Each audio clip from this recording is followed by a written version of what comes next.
Hapo kwa Mkapa, Yanga anaondoka na alama 3 mapema na mimi naweza nikatoa tahadi. Huyu Azam kamfunga Simba huyu. Azam katufunga sisi alijojo. Umeelewa vizuri? Azam asikumfunga Yanga huyu. Kwa sababu gani? Nisikilize. Yanga amekamilika afu ile pichi imepoa. Alanokelo akipiga pasi zake zinafika. Duke Abuya akipiga pasi zake zinafika. Azam anatoka kwa kigezo gani? Alafu Azam ngoja nikwambie. Azam ana kocha mdogo. Narudia, Azam ana kocha mdogo. Mchukue yule Pedro Gonçalves, mchukue Ibenge. Yaani Ibenge hana quality ya Pedro. Ibenge alikuwa anabebwa na wachezaji. Kocha wa Yanga ni bora kuliko kocha wa Azam. Ibenge ukiangalia zile timu alikotoka sio AS Vita, sio Al Hilal Omdurman, wachezaji ndio walikuwa wanambeba kwa sababu baada ya Ibenge kuondoka hizo vilabu, mbona Al Hilal hajafeli? Kama kweli Ibenge anabeba Al Hilal, mbona Al Hilal hajafeli? Kwa hiyo Ibenge ni kocha wa kawaida kwa bebwa na wachezaji. Kaja Azam mechi 12 sare 6, kuna kocha hapo. Yaani yule pale kama ilikuwa vilabu vya Kariakoo.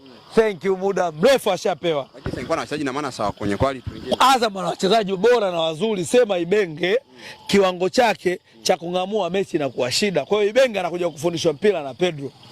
Maneno haya. Ibenge anakuja kufundishwa mpira na Pedro. Sikesha kutu hapo Jumapili. Anakuja kufundishwa mpira na Pedro na mimi Mchome na kuwa kama shahidi wa kuthibitisha maneno yangu pale Benjamin Mkapa baada ya mechi. Ibenge anaenda kufundishwa mpira na Pedro. Ibenge kocha wa kawaida. Mimi niseme tu ukweli, suluhisho hivi viwanja vya mikoani vipigwe nyasi bandia. Vikipigwa nyasi bandia iwe mvua iwe jua, watu watacheza, wataflow vizuri. KMC hapa.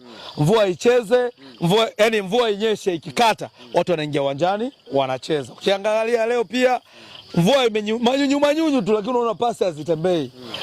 Uwanja kuwa mbovu, lakini unaona kabisa Yanga ana flow.